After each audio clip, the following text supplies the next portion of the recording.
dans la réalisation des projets communaux. Cela permet que les populations s'approprient effectivement les projets, parce que comme disait mon prédécesseur, les OSC, c'est les personnes qui la constituent essentiellement. Comme autre recommandation, nous allons suggérer aux deux parties de travailler de façon transparente.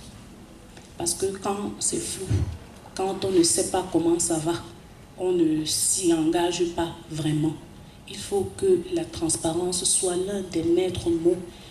Et quand on dit transparence, il faut également voir la bonne gouvernance. Parce que la bonne gouvernance pour les deux acteurs, c'est-à-dire les CTD et les OSC, est basée sur trois principes fondamentaux. Nous avons la participation qui est l'un des principes de base de la bonne gouvernance.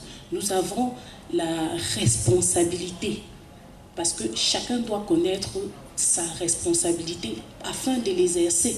Si je ne sais pas que je suis responsable de, je ne peux pas en exercer les pleins pouvoirs. Si je ne sais pas que ma responsabilité est de veiller à ce que, je ne peux pas avoir le regard sur cette chose-là. Comme troisième pilier, donc, c'est la transparence. Il faut que tout soit clair, que ce soit bien établi entre les deux parties prenantes. Comme autre recommandation, nous suggérons de promouvoir la signature d'accords de coopération et ou de contribution entre les CTD et les OSC. Ces accords leur permettent effectivement de définir leurs axes de travail, les axes sur lesquels ils vont pouvoir travailler. Et comme je disais tantôt, il ne faut pas seulement signer les accords, il faut également pouvoir respecter ce à quoi on s'engage. Et comme autre recommandation, nous allons suggérer d'élaborer pour les activités qui le permettent des manuels de procédure en vue de capitaliser les acquis et diligenter le traitement des dossiers irrelatifs. Parce que quand on a un manuel de procédure concernant un aspect particulier, on sait que quand on reçoit peut-être telle ou telle correspondance, c'est telle personne qu'il faut rencontrer. Ça permettrait de limiter le temps qu'on perd à fouiller, à hésiter, à ne pas pouvoir s'engager sur quelque chose. Maintenant, s'agissant particulièrement, parce que là, elles étaient globales, je voudrais maintenant m'appuyer sur le secteur du développement urbain. Donc, s'agissant particulièrement des projets de développement urbain, il est recommandé pour le renforcement de la synergie entre les CTD et les OSC. Cela est présenté sous trois aspects. Le premier aspect, dans l'aspect de la politique et de la gouvernance.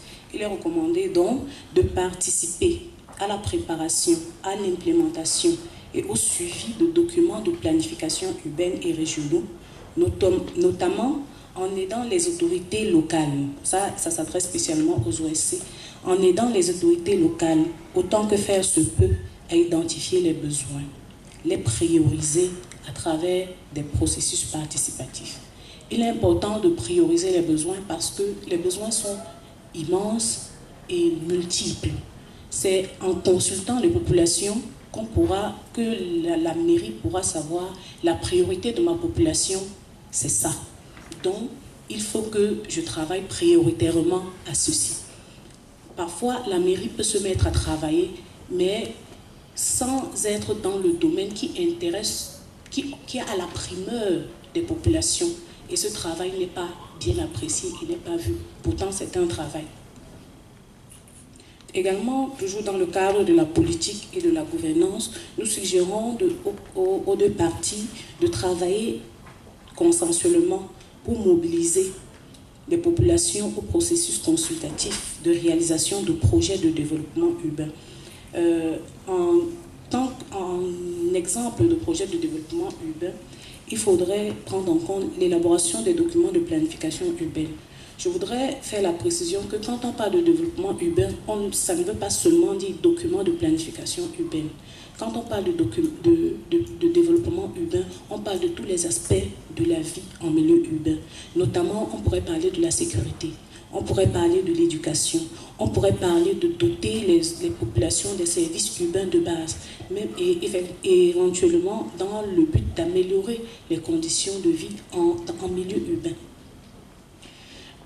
Cette mobilisation doit pouvoir inclure les personnes pauvres, les groupes vulnérables, toutes les tranches d'âge, prendre en compte l'aspect genre en vue de développer de façon équitable et de promouvoir la paix sociale et la dotation prioritaire des infrastructures et services aux zones urbaines les moins développées. Il faudrait qu'un accent soit mis sur les zones urbaines les moins développées parce que il ne faudrait pas que dans une même ville, comme dit quelqu'un, qui ait des Tanga Nord et qui ait des Tanga Sud. Il faudrait que les mairies fassent d'efforts de mettre au service de leur population, de mettre à la disposition de leur population les mêmes services, qu'on soit à Bastos ou bien qu'on soit, c'est pas moi, à Antabalonka, qu'on ait le même service, c'est-à-dire que quelqu'un de Taba puisse se rendre à l'hôpital, pareillement comme quelqu'un de Bastos se rend à l'hôpital. On ne va pas demander, c'est pas le style d'habitat, mais c'est la fourniture du service. Qu'on puisse avoir l'eau dans les deux quartiers. On ne demande pas que les deux quartiers soient Bastos, mais que les services soient fournis de même qualité dans les deux zones énoncées. Toujours en matière de politique et de gouvernance, il serait important de développer des mécanismes visant à encourager et permettre à toutes les couches sociales, notamment les personnes pauvres et vulnérables, à s'engager dans les forats communautaires. Mon prédécesseur disait qu'on organise des forats où on attend 500 personnes et 10 personnes viennent. Dans la suite, dans le cadre général du développement, l'État, à travers le ministère de l'Habitat et du Développement urbain, aurait mis en place une stratégie de développement urbain. Et nous nous questionnons quelle est la place des OSC dans la mise en œuvre de cette stratégie. Pour cette raison, nous invitons Madame Neyebiyekwe Martine de nous dire un mot afin non seulement de contribuer aux échanges et mieux nous édifier de ce que l'action gouvernementale prévoit quant aux stratégies de développement urbain au Cameroun. Madame, vous avez la parole. Merci, monsieur le modérateur, de me passer la parole. Je voudrais d'abord vous transmettre les félicitations de monsieur le ministre de l'Habitat et du Développement urbain, n'est-ce pas, pour l'initiative que vous avez prise d'organiser cet espace d'échange qui nous permet, n'est-ce pas, de vous édifier un tout petit peu sur ce que fait le développement urbain pour améliorer, n'est-ce pas, la collaboration ou alors la coopération entre le ministère déjà, les CTD et les organisations de la société civile. Permettez déjà que je vous dise, n'est-ce pas, en quoi le ministère du Développement favorise, n'est-ce pas, la synergie entre les CTD et les OSC, puisque c'est la question qui est posée. En réalité, notre intervention dans ce panel relève de ce que le ministère intervient dans l'urbain. Quelqu'un l'a dit tout à l'heure, le développement, c'est l'amélioration d'un État vers un État meilleur. Et nous, c'est parce que nous intervenons dans l'urbain que cette problématique nous préoccupe, étant entendu que les collectivités territoriales décentralisées ne sont pas sous la tutelle du MINDU, et également les organisations de la société civile n'en font pas également partie. Le ministère de l'Habitat et du Développement urbain a déjà dans sa structure mis en place au niveau des services déconcentrés du MINDU un service qui est appelé le service du partenariat local. Je ne sais pas si beaucoup d'organisations de la société civile sont au courant de ce démembrement des services déconcentrés, mais en réalité, ce service a pour vocation de travailler tant avec les CTD qu'avec des organisations de la société civile qui interviennent dans le domaine du développement urbain, qui, pour le reste, est un domaine extrêmement transversal. C'est-à-dire que dans la ville interviennent pratiquement tous les sectoriels, c'est-à-dire tous les ministères, n'est-ce pas, qui fournissent soit des services qui peuvent contribuer à l'amélioration du cadre de vie des populations, soit du cadre de vie des populations tout court. Alors, le service de partenariat local dont je disais a pour rôle d'encadrer les OSC. Et le ministère a également mis en place un outil que l'on appelle le contrat de ville. Le contrat de ville qu'il a mis en œuvre avec certaines communautés urbaines et certaines communes du pays. Et dans le cadre de la mise en place de ce contrat de ville, ou alors de l'exécution des projets qui sont inscrits dans le contrat de ville, on a mis en place ce qu'on appelle les comités locaux de concertation. Ces comités locaux de concertation ont un but simple, c'est-à-dire qu'avant qu'on ne décline les programmes qui sont inscrits dans le contrat de ville, il y a un choix des projets qui est effectué. Et ce choix des projets est fait avec la participation tant des collectivités territoriales décentralisées que des organisations de la société civile, qui doivent dire ce qui pour eux leur semble prioritaire. Et c'est à la suite, n'est-ce pas, de cette expression de leurs besoins, de la priorité de leurs besoins, que les programmes sont établis d'une année 1 à une année N+1. Le ministère du développement urbain, de l'habitat et du développement urbain, a, pour la petite histoire, dans le cadre du contrat de désendettement de développement, le second, je ne sais pas s'il y en a beaucoup qui sont au courant de ce qui est fait, qui va profiter aux communautés urbaines de Garoua, de Bertoua et de Bafoussam, a justement mis en place ce cadre, dans le cadre de l'élaboration des études qui devaient permettre de ressortir les différents projets qui devaient être réalisés. Et je dois ici vous dire que tous les projets qui ont été retenus ont été choisis, ou alors, comment dire, priorisés par les organisations de la société civile de ces différentes villes. Mais je dois également relever que cela a été assez fastidieux de pouvoir mettre la main sur les organisations de la société civile qui exercent véritablement dans le domaine du développement urbain. Et ça nous pose un véritable problème. Parce que lorsque nous initions des projets, nous n'avons pas en face, n'est-ce pas, des interlocuteurs valables.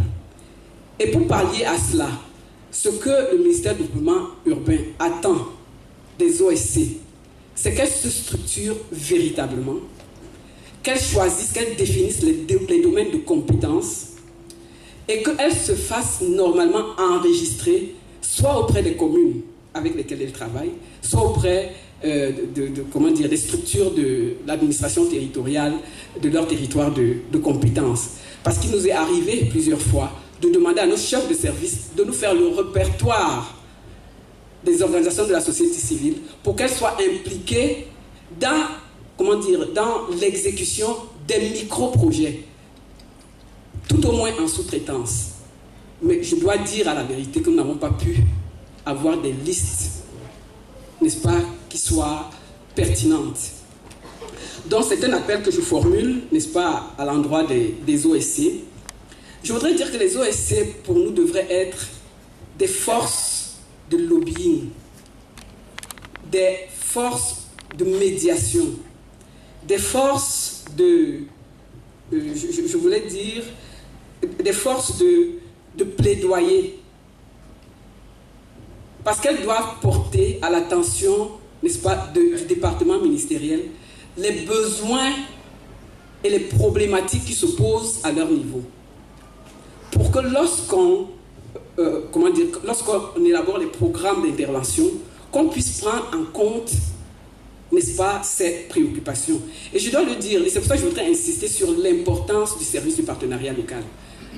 Parce que généralement, lorsqu'on veut initier des projets au niveau des services centraux, on s'adresse à ces services déconcentrés qui très souvent n'ont pas de la matière par rapport, n'est-ce pas, à l'expression des besoins des OSC de la localité. On attend également que les OSC aient, comme je le disais tantôt, un savoir-faire avéré. Vous voulez travailler avec les CTD. Nous, dans le cadre de contrat de désendettement et de développement qui va profiter de Bafoussam, de Bertoua et de Garoua, nous avons mis en place un mécanisme qui pourrait permettre aux OSC de participer à la commande pour des activités qui vont être comment dire, assurés, pour lesquels les communes vont être les maîtres d'ouvrage. Je ne sais pas, au moment où je vous parle, si à Bafoussam, si à Bertois, si à Garoua, il y a un embryon même de structuration. Parce que moi, il y a une semaine, j'étais à Garoua. Et ce qu'on a pu entendre des OSC, c'était juste des forces de critique. C'est-à-dire qu'il n'y avait pas de forces de proposition. C'était simplement pour dire que oui, la CTD ne veut pas qu'on regarde ceci. La CTD, non, il ne s'agit pas. Je ne pense pas que ce soit là le rôle prééminent de l'OSC. L'OSC doit venir avec son savoir-faire. Montrer à la commune qu'elle a un savoir-faire qu'elle veut partager avec elle. Et en quoi ce savoir-faire peut permettre, n'est-ce pas, de contribuer au développement des populations. Parce que c'est de ça qu'il s'agit.